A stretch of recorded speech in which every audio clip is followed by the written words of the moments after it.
शिवाय।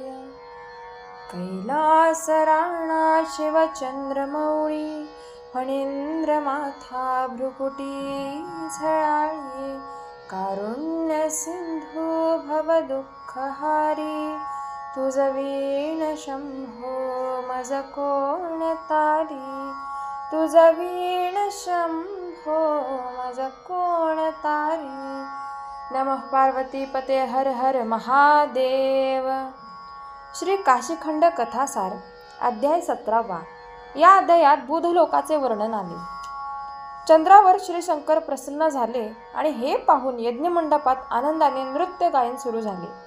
ते आनंदी वातावरण पाहून शंकरास संतोष वाटला व तो चंद्राला म्हणाला, चंद्रा, तुझी ही भक्ती पाहून मी अत्यंत संतुष्ट आहे। कोणती इच्छा ठेवून तू हे यज्ञ केलेस बरं? आनंदवनात तू समस्त ऋषीमंडळ जमवून नेहमी आठवण राहील असा उत्सव साजरा केलास। तू महान तपस्वी आहेस। समुद्र मंथनानंतर मी धारण केलेल्या विषाचा सतत दाह होत असे, तो आज तुझ्या भक्तिरूप अमृताने शांत झाला। संवत्सर, महिने यांची गणती तुझपासून आता होईल। शंखिणी, पद्मिनी, कामिनी, लक्ष्मी, पयोषिणी, ऐश्वर्यवर्धिनी, विकासिनी व सौमिनी, आश्चर्यदा, आल्हादा, व्यापिनी, मोक्षमोहिनी, प्रभाप्रदा, क्षीरवर्धिनी, वेगवर्धिनी अशा 16 कला मी तुला दिल्या। 17वी अमृत कला आहे। जसे झाडाला पाणी तसाच या कलांत तू अमृत आहेस। आता या ठिकाणी मी तुला वर देण्यास आलोय। तुझ्या मनात जे असेल ते माग। तेव्हा चंद्र नम्रतेनं म्हणाला, बऱ्याच दिवसात दर्शन दिले तेव्हा निरंतर मला तुझ्या जवळच राहता यावे ही माझी मनापासून इच्छा आहे। शंकर म्हणाले, तुला वर मागता येत नाही असं सांगून शंकराने त्याला प्रेमालिंगन देऊन नंतर त्याला आपल्या शिरी धारण केले। त्यामुळे तिसऱ्या डोळ्यापासून होणारा जो दाह तो कमी झाला। चंद्राने काशीत लिंग स्थापन केले, त्याचे नाव चंद्रेश्वर ठेवले। चंद्रकूप हे महातीर्थ स्थापन केले। शंकराने चंद्राची आकाशात 2 लक्ष योजनांवर स्थापना केली। चंद्रकथा संपली आणि बुधलोक आले। शिवशर्मा म्हणाला, आता या बुधाचे चरित्र आम्हाला सांगा। मग विष्णुगण सांगू लागले, बुध हा चंद्राचाच पुत्र आहे। बृहस्पती चंद्राचा गुरु झाला, त्यांच्याकडून सर्व विद्या तो शिकला। नंतर चंद्राने आपली गुरुदक्षिणा काय असं विचारलं तेव्हा बृहस्पतीनं उत्तर दिलं की माझी पत्नी सांगेल ते दे। चंद्राने गुरुपत्नी ताराला विचारले। चंद्राची विनंती ऐकून तारा म्हणाली, तुला कोणकोणत्या विद्या प्राप्त झाल्या ते मला आधी सांग। मग चंद्राने 16 कला दाखवून शेवटी अमृतकलेत सामावून तो दिसेनासा झाला। त्यावेळी ताराला चंद्र दिसेनासा झाला। मग चंद्राने पुन्हा शुक्ल पक्षी ती शंखिणीची कला दाखवली व मोठा होत होत 16व्या सौमिनीपर्यंत पूर्ण झाला। ते पाहून ती कामविवल होऊन म्हणाली, मला रती सुख दे, हीच गुरुदक्षिणा मला पाहिजे। तेव्हा चंद्र म्हणाला, तू गुरुपत्नी मला माते समान पूज्य आहेस। मला लांछन लावणारी तुझी मागणी माझ्या विचारास पटत नाही। मी असा वागलो तर मला यमपुरीला जावं लागेल। तेव्हा तारा संतापून म्हणते, जर तू माझी इच्छा पूर्ण केली नाहीस तर मी तुला शाप देईन हे लक्षात ठेव। चंद्रानं विचार केला, ही महापतिव्रता आहे, अशा महापतिव्रतांना देव सुद्धा भितात। म्हणून चंद्राने तारास आलिंगन देऊन ताराबरोबर तो निघून गेला। अनुष्ठान करून बृहस्पती घरी येऊन पाहतो तर बायको घरी नाही। दूतांनी तारा चंद्रावर अनुरुक्त झाल्याचं सांगितलं। गुरु क्रोधाने लाल होऊन इंद्रपुरी अमरावतीस आला। तेव्हा बृहस्पतीने सर्व सांगून तुझ्यासारखे बलाढ्यवीर माझे शिष्य असता चंद्राने माझी पत्नी नेऊन फजिती करावी का असं विचारलं। हे ऐकताच चंद्र क्रोधित झाला व सर्व देवांसह चंद्राशी युद्ध करण्यास निघाला। तेथे पोहोचताच तू युद्धास तयार हो असा निरोप चंद्रास दिला। इंद्रानं विचारलं, तू गुरुपत्नी पळवून नेलीस तेव्हा गुरुस तोंड दाखवायची तुझी लायकी नाही। तू व्यभिचारी व कलंकी आहेस। आपले नाव तू त्रैलोक्यात कलंकित केलेस, तेव्हा गुरुपत्नी गुरुला परत कर। उगीच युद्धाच्या फंदात पडू नकोस। यावर चंद्राने, तूच व्यभिचारी आहेस, तू ब्रह्मदेवाच्या मुलीची अभिलाषा धरलीस व म्हणून गौतमीने तुला शाप दिला हे विसरलास का असं विचारलं। हे ऐकून इंद्राने संतापून उलटी सुलटी उत्तरे दिली। शेवटी दोघात मल्ल युद्ध झाले। इंद्र हरला, तो अमरावतीस पळून गेला। इंद्राने गुरुस विचारले, हा चंद्र इतका शक्तिमान कसा झाला? तेव्हा बृहस्पतीनं उत्तर दिलं, चंद्र अत्रि ऋषीचा पुत्र असून शिवाची त्याच्यावर पूर्ण कृपा आहे. त्यास कृष्ण चतुर्दशीस गाठायला हवे. कृष्ण चतुर्दशीस इंद्राने गुरु सोबत घेऊन तो चंद्राकडे गेला. त्यांना पाहताच चंद्र कैलासावर जाऊन शंकराच्या मस्तकी बसला. तेही तेथे पाठलाग करीत गेले. त्यांनी चंद्राला शिवाच्या शिरी पाहिला. इंद्र व गुरु दोघे सत्यलोकी ब्रह्मदेवाकडे गेले व त्यांना घडलेला प्रकार निवेदन केला. तेव्हा ब्रह्मदेव, गुरु व इंद्र तिघेही शंकरांकडे आले व त्यांनी त्यांना नमस्कार केला आणि म्हणाले, चंद्राने गुरुची बायको नेणं त्याला शोभतं काय? श्री शंकर उत्तरले, मी समुद्र मंथनाच्या वेळी सर्व विष घेतले, त्याची आग तेव्हा गंगा आणि या चंद्रास मस्तकी धरल्यावरच शांत झाली. त्यामुळे चंद्राचे माझ्यावर फार उपकार आहेत. तेव्हा चंद्रास काही न बोलता गुरुपत्नीस परत न्या व गुरुच्या हवाली करा. तेव्हा चंद्राने ब्रह्मदेवाच्या द्वारे गुरुकडे तारा हिला पोचती केली आणि घरी गेल्यावर तारा 4 महिन्यांची गर्भार आहे असं बृहस्पतीस कळलं. तिला विचारलं तेव्हा हा गर्भ चंद्राचाच आहे असं तिनं सांगितलं, पण तो गर्भ बुधाचा होता. म्हणून बृहस्पतीने अस्त्राने गर्भ काढून टाकला. ही कथा ऐकून शिवशर्म्याने विष्णुदूतांना विचारलं, चंद्र शिवभक्त व तारा पतिव्रता असूनही पाप करण्याची वासना त्यांना कशी झाली? गणांनी उत्तर दिले. ब्रह्मदेवाने हाच प्रश्न विचारला तेव्हा शंकर म्हणाले, हा अनर्थ मदनाच्या दुष्ट स्वभावामुळे घडला, म्हणून मी त्याला 3ऱ्या डोळ्याने भस्म केले, तरी तो अमर आहे. या ठिकाणी 17वा अध्याय संपतो आणि 18वा अध्याय सुरू होतो. या अध्यायात भृगु ऋषी व शुक्र जन्मकथा आली आहे. मदनाचा महिमा ऐकून शिवशर्म्याने तारेची व तिच्या गर्भाची काय स्थिती झाली ते मला सांगा असं विष्णुदूतांना विचारलं. गण म्हणाले, तो गर्भ क्षिप्रा नदीच्या काठावरील अवंती नगरात महाकाळेश्वराच्या ज्योतिर्लिंगापाशी पडला. गर्भपात झाल्यावर 4 दिवसांनी शुद्ध करून तारेला बृहस्पती घेऊन गेला. नंतर त्याच ठिकाणी ब्रह्मदेव आले व तो गर्भ त्यांनी हृदयाशी धरला.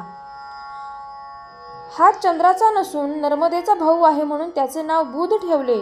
बुध मोठा झाल्यावर त्याने काशीस जाण्याची इच्छा दाखवली. ब्रह्मदेवाने त्यास आज्ञा दिली. त्याने काशीत येऊन मनकर्णिकेचे स्नान करून बुधेश्वर लिंगाची स्थापना केली व 5000 वर्षे तप केली.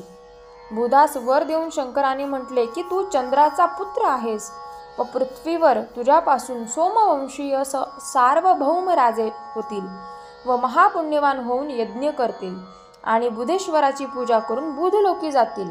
तो हा बुध येथे राज्य करीत आहे. नंतर विमान शुक्रलोकी आले. शुक्रलोकाचा वृत्तांत ऐकण्याची उत्सुकता जाणून गण म्हणाले, ब्रह्मदेवांचा मुलगा भृगु ऋषी, भृगूची बायको पुलोमा व भृगूचा पुत्र शुक्राचार्य. तेव्हा शिवशर्म्याने विचारले, या शुक्राचार्याचा एक डोळा का फुटला?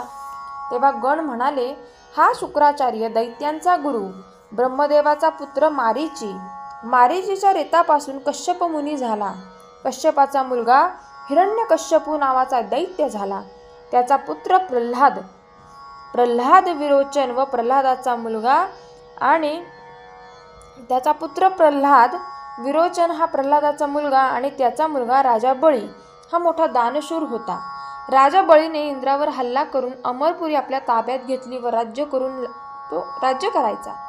तेव्हा इंद्राने कश्यप व आदितीला सांगितले. तेव्हा कश्यप व आदिती यांनी बळीपासून देवांचं संकट निवारण व्हावे म्हणून विष्णूने आपल्या पोटी अवतार घ्यावा अशी विनंती केली. इकडे बळीने अमरावतीचे राज्य कायम माझ्याकडे राहावे यासाठी काय करू असं विचारले असता शुक्राचार्याने त्यास 100 यज्ञ काशी क्षेत्री करण्यास सांगितले. मग यज्ञ जो कोणी करील तो इंद्र होईल. बळीने गुरुने सांगितल्याप्रमाणे 100 यज्ञ केले. या अवधीत कश्यप पत्नी गर्भार राहिली. हा गर्भ 1000 वर्षे पावेतो तिच्या पोटी राहिला. नंतर ईश्वर वामन रूपात जन्मास आला. तो वामन बळीच्या यज्ञ मंडपात आला. वामन म्हणाला, आता मी इथे कशाला आलो ते ऐक. तू किती उदार आहेस हे पाहण्यासाठी मी ह्या यज्ञ मंडपात आलो. मला फक्त 3 पावले भूमिदान दे, दुसरं काही नको. बळीने ही मागणी आनंदानं मान्य केली व झारीत पाणी घेऊन संकल्प सोडला. तेव्हा शुक्राचार्य म्हणाले, अरे मूर्खा बळी, हा ब्राह्मण याचक नसून प्रत्यक्ष विष्णू आहे, दैत्यांचा वैरीच आहे. यानेच नृसिंह अवतार घेऊन तुझ्या पूर्वजांना मारले. हे ऐकताच बळीराजा म्हणाला, आज माझ्या महामंडपात प्रत्यक्ष विष्णू भगवान हात पसरून भूमिदान घेण्यास तयार झाला. माझे भाग्य धन्य आहे म्हणून ही गोष्ट घडली. बळीचे दुर्दैव ओढवले आणि तो ऐकत नाही असं पाहून शुक्राचार्य झारीत तोंडाशी जाऊन बसले. पाणी पडत नाही असं पाहून वामनाने झारीच्या तोटीत दर्भ खुपसला. तो दर्भ शुक्राचार्याच्या डोळ्यास लागला आणि त्याचा डोळा फुटला.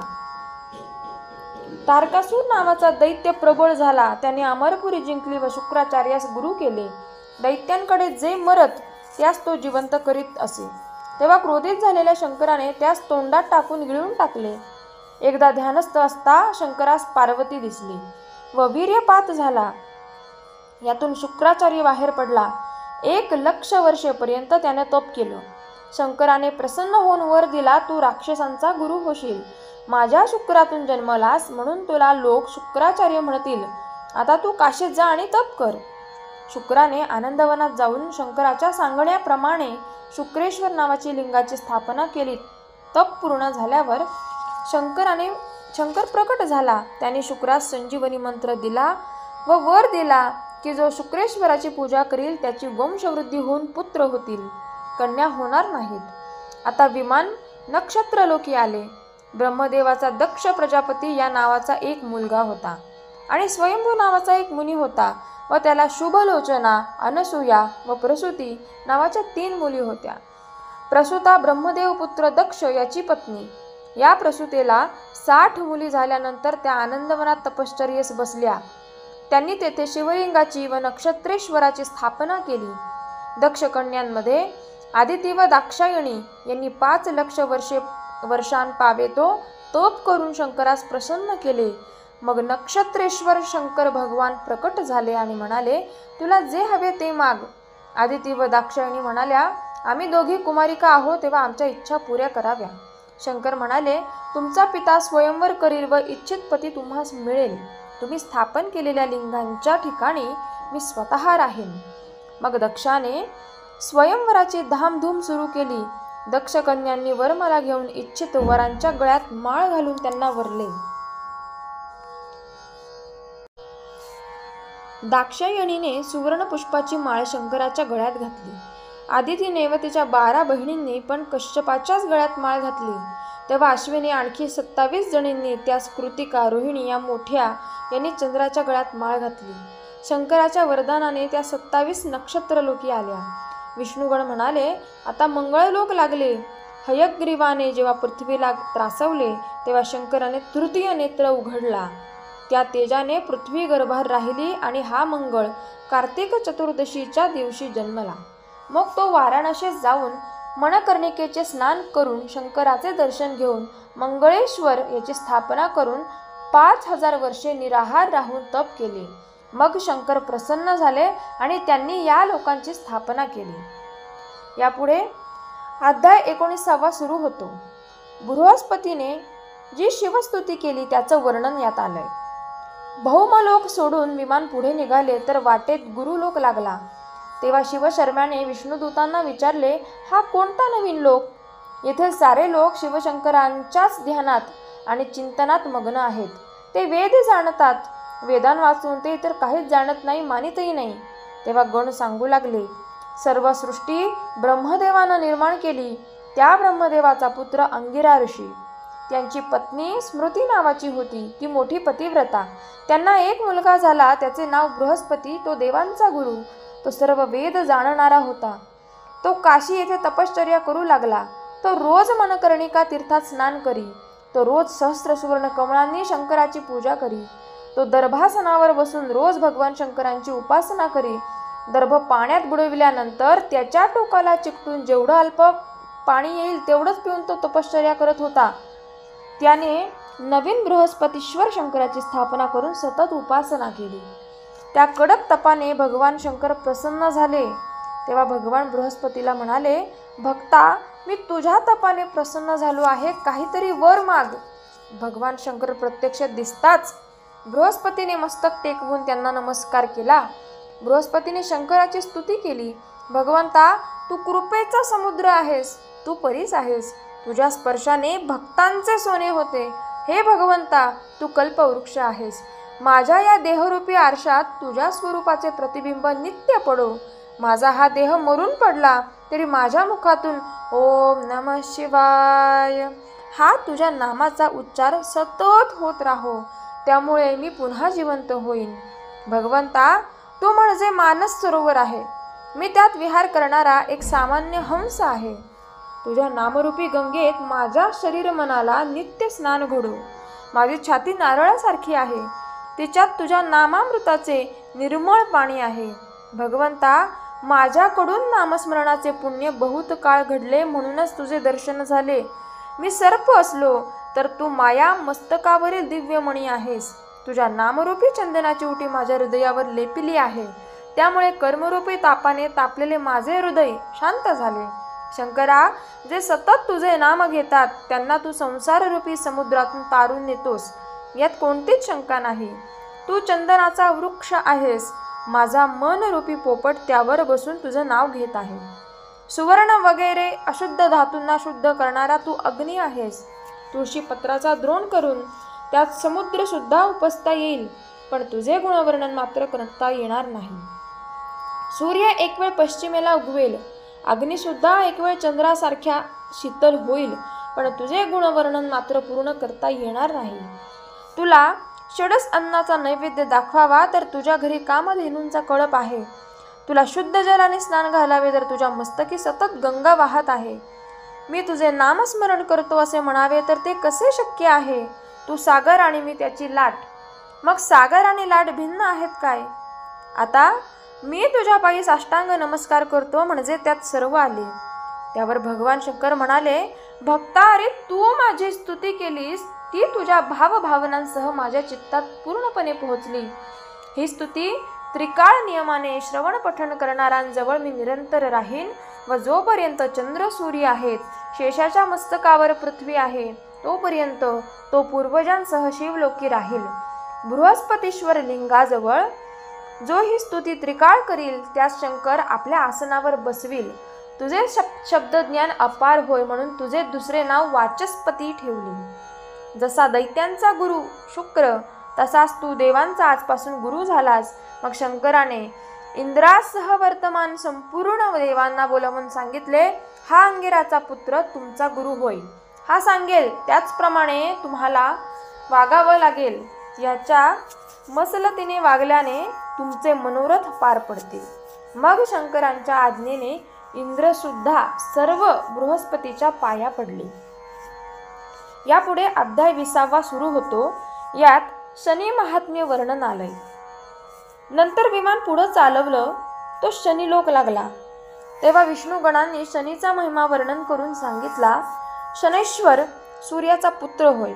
शंकराने प्रसन्न होऊन यास या लोकाचे राज्य दिले. प्रजापती या नावाचा ब्रह्मदेवाचा पुत्र यालाच दक्ष म्हणतात. त्याची अतिरूपवती संज्ञा नावाची कन्या महान पतिव्रता ही कश्यपाचा पुत्र सूर्य यास दिली होती. तिला प्रथम कृतांत यम हा मुलगा झाला. तो दक्षिण दिशेचा अधिपती. तिचा दुसरा मुलगा शनैश्वर हा होय. तिला तपती, भद्रा, कालिंदी व सावित्री या 4 मुली झाल्या. त्यांपैकी कालिंदी विष्णूची स्त्री व सावित्री ब्रह्मदेवाची. मग भद्रा व यमुना यांनी अस्ताचळी आणि तपती व सावित्री यांनी उदयाचळी जन्म घेतला.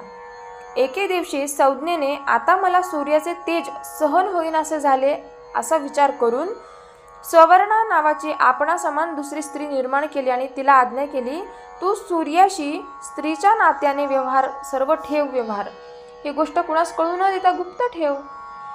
असे सवर्णे समजावून सांगून तिला तिथं ठेवलं व आपण आपला पिता जो दक्ष प्रजापती याच्याकडे गेली. मुलगी आली असं पाहून बापाने तिला सांगितलं की बरे वाईट प्रसंग जे जे घडतील ते सहन करून स्त्रियांनी आपला पती समागमाने असावं. ऋतुमती झाल्यावर कन्येला माहेरी राहू देऊ नये असे दक्ष प्रजापतीने सांगताच संज्ञा चिंतेत पडली. ती म्हणाली, स्त्रियांचे जिणे व्यर्थ होय. जगून काहीच अर्थ नाही. सासरी आस्थेने राहिली तर तिला अगदीच मान नाही. स्त्रियांनी पतीच्या आज्ञेत राहिलं पाहिजे. विधवा स्त्रीने ही पिता व पुत्र यांच्या सांगण्याप्रमाणे वागावं. असो, दक्षाने तिला सदुपदेश केल्यानंतर संज्ञा अरण्यात जाऊन घोडीचे रूप धारण करून निराहार तपश्चर्या करू लागली. इकडे गृहस्थिती सवर्णा चालवित होती. तिला श्राद्ध देव, मनु, व्यातिपात, कुलिक, अर्धयाम हे पुत्र आणि भद्रा, वैधृती या 2 कन्या झाल्या. इतकी व्यवस्था झाली तरी सूर्याला तिचबद्दल संशय आला नाही. एके दिवशी शनीला भूक लागली म्हणून त्याने आईजवळ खायला मागितले. तेव्हा ती त्याला म्हणाली, देवास नैवेद्य दाखवल्यानंतर तुला वाढीन. अंमळ धीरधर त्याच्याने धीर धरवेना म्हणून तो म्हणाला, मला आधी जेवायला वाढ, माझ्याने आता राहवत नाही. असं म्हणून त्याने कौतुकाने तिला मारण्यास लाथ उगारली. मग तू आई न मानता लाथ उगारलीस तर तुझा पाय मोडून जाईल असा तिने त्यास शाप दिला. तेव्हा त्याने भिवून ही गोष्ट सूर्याला सांगितली. मग सूर्याने ज्ञानदृष्टीने पाहिले तो ही संज्ञा नव्हे हे त्याच्या लक्षात आले. मग तू कोण आहेस हे मला खरोखर सांग असे रागाने त्याने सवर्णेस विचारल्यावरून तिने सांगितलं, मी संज्ञेच्या देहाची छाया असून मला तिने निर्माण केलं आणि येथे ठेवून ती तपश्चर्येला गेली. सूर्याने शनीस सांगितले, हे तुला माते समान होईल, हिचा शाप व्यर्थ होणार नाही, पण तुला हा शाप विशेष बाधक होणार नाही. तथापि तुझा पाय न मोडता वाकडा मात्र होईल असे वरदान दिले. मग सूर्याने अंतरदृष्टीने पाहिले तो संज्ञा हिमालयावर घोडीचे रूप धारण करून तपश्चर्या करीत आहे.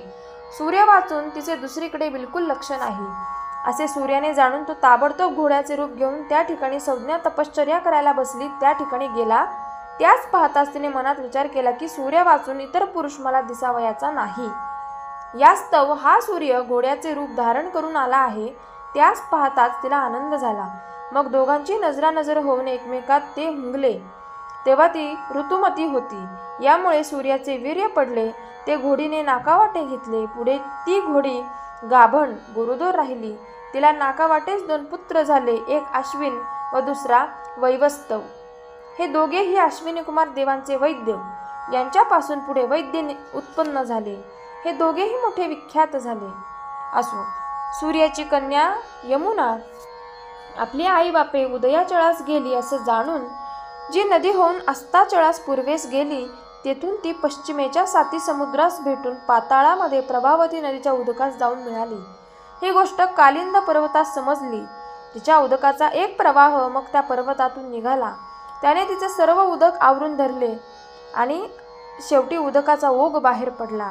तो पर्वत कृष्णवर्ण होता म्हणून तिचे शुभ्र उदक काळे झाले व त्या कालिंद पर्वतापासून तिचा उगम झाला म्हणून तिला कालिंदी असं नाव पडलं. मग ती पूर्वगामिनी होऊन उदयाचळास गेली, पण ती तेथेही राहिना म्हणून सूर्य तिला अस्ताचळास घेऊन गेला. यमुना पृथ्वीवर 8 दिशा व्यापून आहे. तीच विषयी सादंत वर्णन प्रयाग महात्म्यात केले आहे. असो, आता शनीची कथा पुढे अशी आहे की यम व शनी आपल्या भद्रा नामक बहिणीस घेऊन आनंदवनास गेले. तेथे भद्रेने भद्रेश्वर, यमाने यमेश्वर, शनीने शनीश्वर अशा नावांचे लिंगे स्थापून बहुत दिवस अनुष्ठान केले. शनीने 12,000 वर्षे तप केले. तेव्हा शंकराने प्रगट होऊन त्यास दर्शन दिलं व वर मागायला सांगितला. मग शंकराने संतोषाने शनीस वर दिला, तुला सर्व ग्रहांमध्ये श्रेष्ठ केले आहे. तू 12 राशी भोगशील. मग तू 2.5 वर्षे कोळी होऊन उदरी राहशील व 2.5 वर्षे चांडाळ होऊन चरणी राहशील. या नियमाने तू 7.5 वर्षात 3 राशी भागशील. मग त्यापासून तू अलग राहशील. तू स्थापन केलेल्या लिंगास शनीश्वर असं नाव ठेवतो. याची पूजा करणारास मी तुझ्या पिढेपासून अलग केले आहे असे शंकराने शनीस वरदान दिले व या लोकी स्थापले. त्याच्या नावावरून या लोकास शनीलोक असे नाव प्राप्त झाले. ओम नमः शिवाय.